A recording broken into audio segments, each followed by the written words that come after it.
Welcome to another episode of Mompreneurs Making Moves. I'm your host, Amariah Murdoch. And if you are looking for that strategic right-hand forward-thinking partner who can do all the back-end things in your business, admin, ops, and just help move your business forward, then we need to talk because my executive assistant agency is ready to assist you. But today we have the lovely Rhea Lana, and she is, what I like to call one of the original successes of mompreneurship.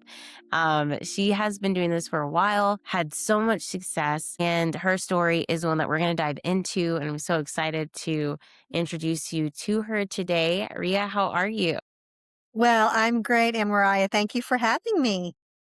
Of course. No, I'm honored to have you on because you are going to tell us about how you built a multi-million-dollar brand rooted in community, family values, and empowerment while mentoring thousands of women to step into entrepreneurship, which I think that entrepreneurship is one of the greatest ways we can empower ourselves as women. And I think if it's possible, it's important for women to be able to have an income, especially since there's so many different ways to do it today. So I want to first start by asking you about your journey. So as a small clothing, swap in your living room where everything kind of started, can you take us back to that moment and what inspired you to turn that into a scalable business model? Absolutely. Well, it was almost 30 years ago. So it was a long time ago. I was a young mom with three small children. And to be honest, Amariah, we were struggling to live from paycheck to paycheck. One paycheck didn't make it till the next paycheck. And so I was a stay-at-home mom, and my husband had just left a corporate career to go to work for a nonprofit ministry organization, which we wanted to do, but they didn't just put some pressure on our family, quite honestly. And I did have a college degree, but it wasn't very practical, like a nurse or a teacher. It wasn't like something I could just go easily,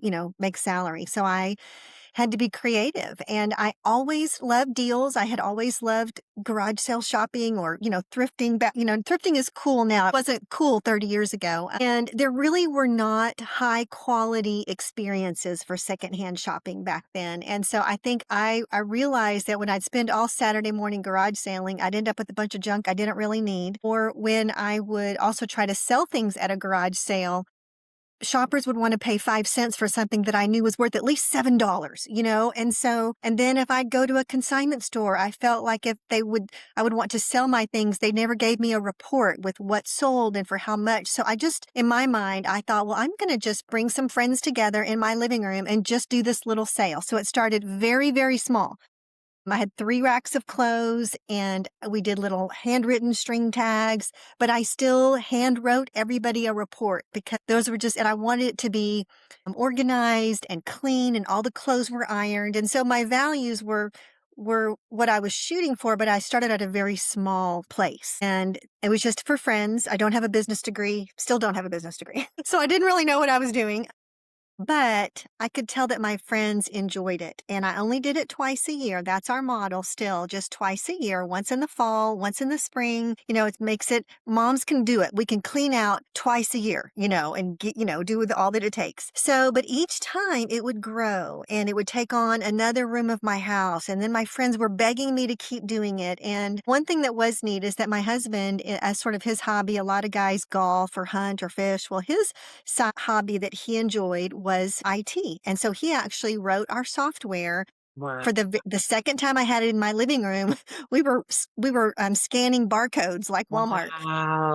And so it kind of gave us this niche. It gave us a way to have a very high quality experience where we could guarantee every item and families would trust us. And so it started there. And it was, again, very it was at the size that I could manage it at the stage of life that I was in. And so I do think that's really important for mompreneurs is to really kind of only tackle what you feel like you can handle with other priorities, depending on the season of life that you're in.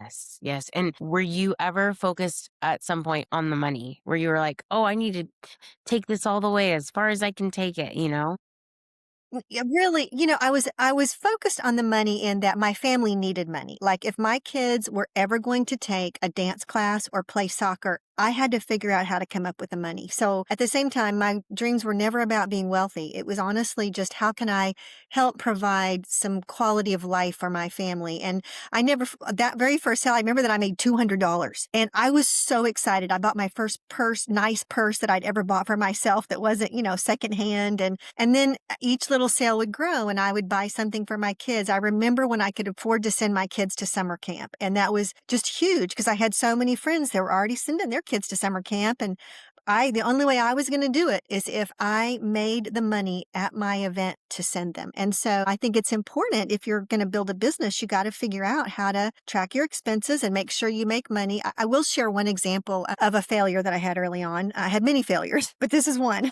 When I was doing consignment sales, I was also teaching tennis lessons. I wanted my kids to learn how to play tennis, but we couldn't afford the country club or private lessons. And I enjoyed playing. And so I learned, I was teaching my kids. And so I started doing junior tennis lessons in our community. And so I decided one summer I would do a junior tennis camp. And I hauled my kids out there and, ran this big summer camp all summer. And I'm a little bit embarrassed to say this, but, and I hired instructors and I bought I got to the end of the summer and I made Mm, zero money, Amariah, like, like, you, it seems like I should have figured that out. And, we're in Arkansas where it was blazing hot and I had worked so, and I remember crying, like, are you kidding? I've done this wonderful community service, but I need the money. And so but it was a really good lesson for me because I do think sometimes when we run businesses, it can be a little bit like shopping. I want a little bit of this and I want a little bit mm. of that. And, we really need some discipline to really track our expenses to make sure that by the time we get to the end, there's money and that we're navigating along the way to be sure we are, running a profitable venture. Yeah. Yeah. No, absolutely. Absolutely. Okay. So tell us about how, as your business was growing, you were able to balance motherhood and being a partner to your husband and taking care of yourself somewhere in there and prioritize these things. What helped you as you navigated that, the growth of business and your other hats? Well, I think it's always a dance. To me, a dance is the best way that I can describe it. I do think as moms and with families, and I don't know that we ever find perfect balance. I think we're always working to achieve that. I think as women, we probably always feel like if we're succeeding in one area, we're probably failing a little bit over here, so we're just always trying to give where other a priority needs us the most. And I just think part of it's who we are, and we always want to give more and be more. But I will say, for me, it was really important for me to know what my values were. And I had seen, at least in my generation, so many women that had sacrificed their families and their marriages in order to have careers. And so I didn't ever want to do that. For me, I wanted to get to the end of my life and have my family, even with all the imperfections, to still have the relationships intact if I could. And so there were definitely seasons when I sort of had to, look at my family and my husband and say, hey, I will stop doing this. If you want me to stop doing this, I will. Because it was more important for me to try to stay married, try to be a good mom than it was to have a business. And so I could have built it faster, more, but and so for me, it worked to just keep it very part time as I was raising my children and they were younger.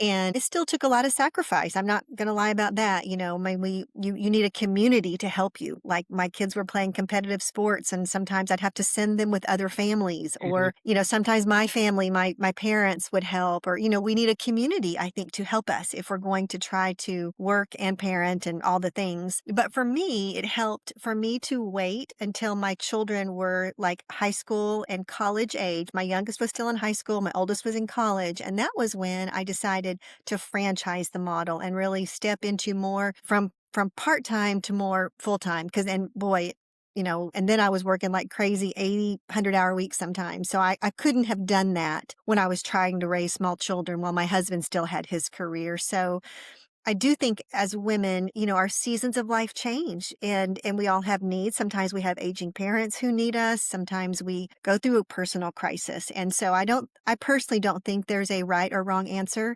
Sometimes it depends on our capacity, on our desires, but First, we have to start with what our values are, and again, for me, it never was about being wealthy. It was trying to help my family. And so it just helped me to prioritize.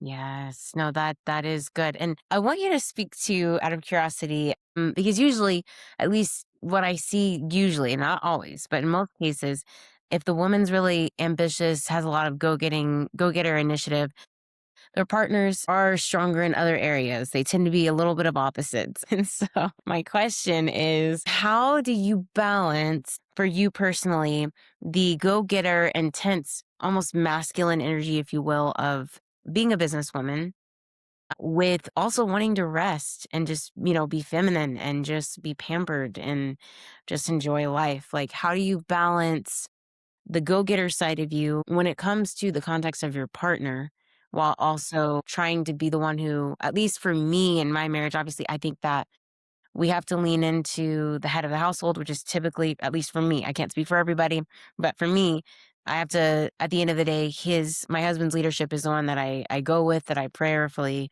support. And so there's this like weird, in business, I'm like a go-getter, I'm the head honcho, but in family, I'm the one who follows and helps. And it's just different.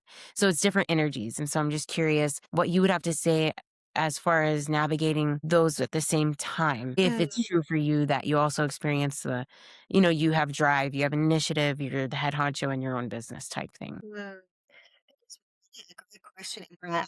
I've been asked that question. So, thank you for that. That's going to challenge me. Yes, I would say that our marriage is traditional in the same way, as far as I do view my husband as the head of our household. It's interesting that he is actually a much stronger personality than I am. Like he Mhm. actually is the CEO of a nonprofit. So we both are in these kind of, but I didn't start out that way. I really started out much more introverted, not very confident, definitely was not. I mean, I was an athlete. And so I've always been very competitive. Like I wanted to win, but I was very happy behind the scenes and just kind of, I'm going to outwork you. So I've sort of had to grow into more of a CEO type leadership role that I'm in now. And that has changed some dynamics in our marriage for sure. Mhm.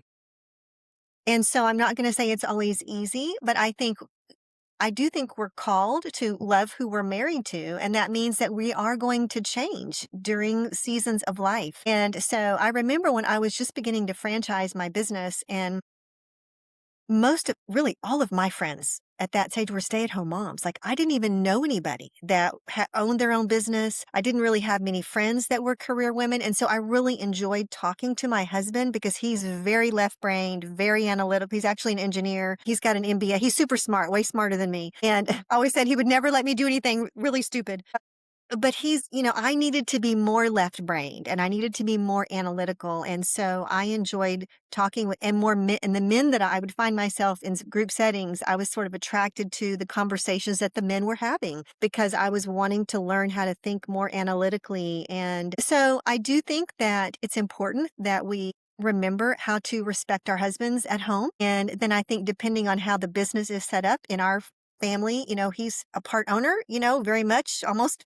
He's not quite 50, I think we're 51. I don't know. I'm a little bit more, but he's still an owner of our company. And so he's not involved in the day to day, but he very much cares because he's built this as a family business as well. And so I think it might look different, but it is an important thing to navigate. And ultimately, I think it comes down to your values. And I think we want to make sure that every day we are, especially as a person of faith, that you're living out your values of humility. I think we need to be go-getters, but also be humble and be teachable and always be growing in all the areas so that we can be used. We want to have influence. And part of that, I think for me too, I'm always want to be aware of my blind spots and where do I need to grow and improve. And so I hope that answers the question a little bit, but it's a Yeah. very insightful question. No, yeah, no, that's very helpful. Absolutely. Okay, let's see. So, you often talk about women rediscovering their voice and passions after giving so much to others. How did you personally navigate that journey of rediscovery? And what advice do you have for our listeners in that?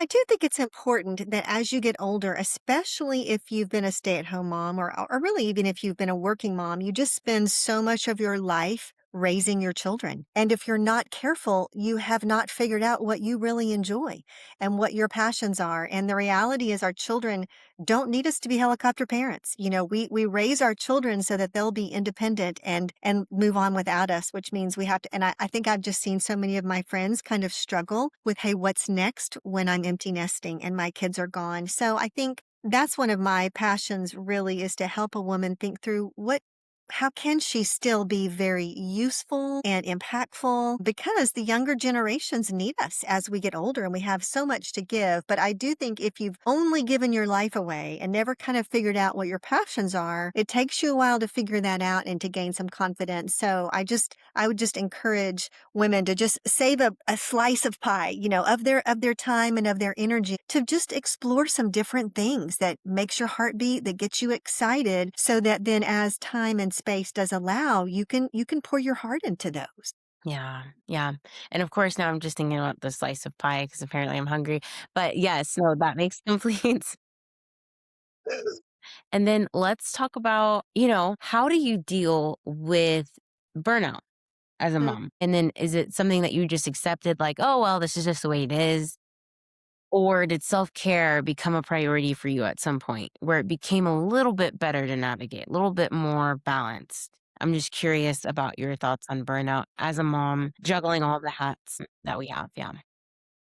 Well, burnout is a real thing, but also I do think the life of a mom is a life of self-sacrifice to some extent. It's just for a season that we really want to pour ourselves into our kids. I don't, but for me, exercise was always a way to care for myself. And I have always enjoyed, whether it was running or going to the gym or finding some women to play tennis with. So I do think that's part of finding what you enjoy. Maybe not everybody enjoys that, but a passion that also helps you care for yourself, that refuels your tank, getting out into the sunshine and taking good walks. But sometimes it means we've got to prioritize. Maybe we need to put our phone down and not scroll so much, or, whatever it is, so that we can prioritize caring for ourselves. And then, for me, Amariah, when I really hit burnout was after I had franchised my company, and I never wanted to glamorize being an entrepreneur because it is very hard work. And, for many years then, I had to wear a lot of hats as I was launching my franchising company. And like I said earlier, I was literally working 60, 80, 100-hour weeks for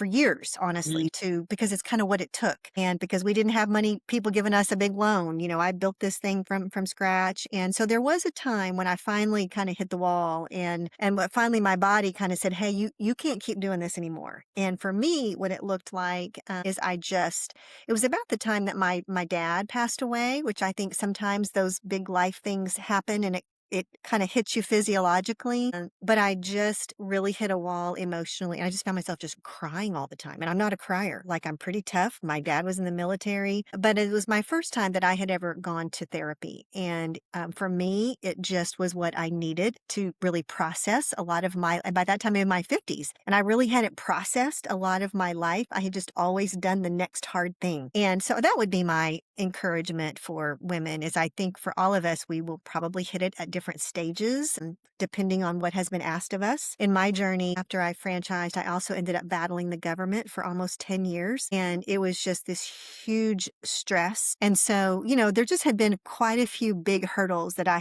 just had to overcome. I'm always an advocate, though, of really good counseling and therapy to help you just face things and navigate life and just have some good help. And it has been a blessing for me, and honestly, I've continued it. It's sort of executive coaching is what it often is now, and just I'm so thankful, and I need it, and I think we all need it. Yes, yeah, no, for sure. I think that's interesting because I've heard the word therapy come up quite a bit, but then I think of my mentors that I had growing up, and they've been a lifeline for me even now.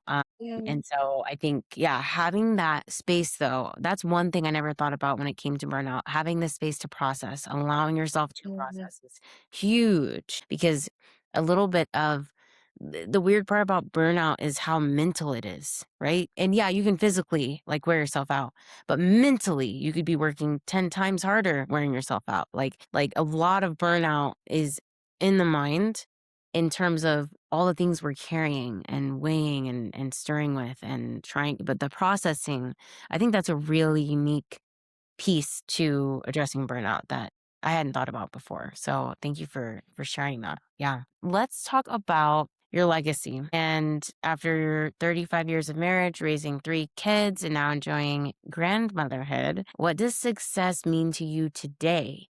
And how has that definition evolved over time? Well, I'm just so grateful for my family. And to me, that's success, more so than all the other things is when I can look back and be so thankful for my kids and my grandkids and their marriages and their families. And it's worth all of it. And I remember even when I was beginning to build my business, one of my main motivations was that their kids could watch their mom do hard things, be able to make decisions under pressure and not just lay on the floor and cry, even though I wanted to lay on the floor and cry. I wanted them to see that mom can do hard things too and still be loving and kind. And I wanted them to watch my capacity increase. And so I do think at this stage of my life, I'm so grateful for that. And I'm in my early 60s. And the neat thing too is that I'm not finished. I still want to still build our company. We still have a lot of goals that we're trying to reach. And, but I also don't want to keep working 60, 80, and 100-hour weeks. I want to be able to have more balance so that I can spend more time with my family. And I